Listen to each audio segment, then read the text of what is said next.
નમસ્કાર મિત્રો, હું છું જય વસાવડા અને આવી રહ્યો છું વડોદરાની અંદર 22 ફેબ્રુઆરીના રવિવારે સાંજે 5 થી 7 કલાકે વિરાટ હિન્દુ સંમેલનનું આયોજન થયું છે. સરસ મજાના વરિષ્ઠ વક્તાઓ એની અંદર આવવાના છે, અનેક મહાનુભાવો આવવાના છે, ખૂબ મોટી સંખ્યામાં જનમેદની આવવાની છે અને હું પણ આપ બધાને મળવા માટે, થોડી વાતો વહેંચવા માટે, ભારતીય સંસ્કૃતિની, ભારતના મૂળ સનાતન તત્વની, ભારત એક સનાતન યાત્રા વિષયની એમાં વહેંચવા માટે આવી રહ્યો છું. નોર્થ ઇસ્ટ ઝોન ચાણક્ય સમિતિ સમા એના દ્વારા આ સરસ મજાનું ભવ્ય આયોજન થઈ રહ્યું છે વિરાટ હિન્દુ સંમેલનનું. પહેલા જલારામ મંદિરથી અયપ્પા ગ્રાઉન્ડ સુધી એક શોભાયાત્રા નીકળશે 4 વાગ્યાથી 5 વાગ્યા સુધી.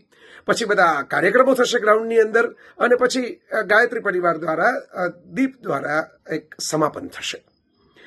સંવેદન ચેરિટેબલ ટ્રસ્ટના જયેશભાઈ ઠક્કરના સૌજન્ય સાથે આ કાર્યક્રમ યોજાઈ રહ્યો છે અને જેની અંદર ભારત કેવી રીતે એક સનાતન યાત્રા છે. આ એક દેશ નથી, એક તીર્થધામ છે.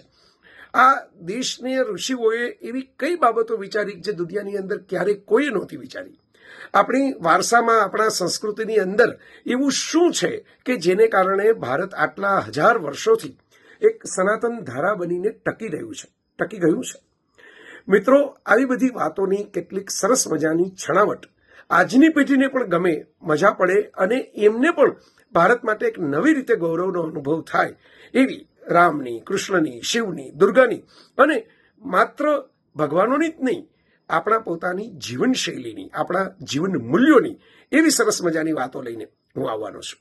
ભારત એક સનાતન યાત્રામાં, વિરાટ હિન્દુ સંમેલનમાં અને આપ સૌ બીજા અન્ય વરિષ્ઠ મહાનુભાવો જે હાજર રહેવાના છે એમની વાણીનો લાભ લેવા માટે પણ બધાને આમંત્રણ છે.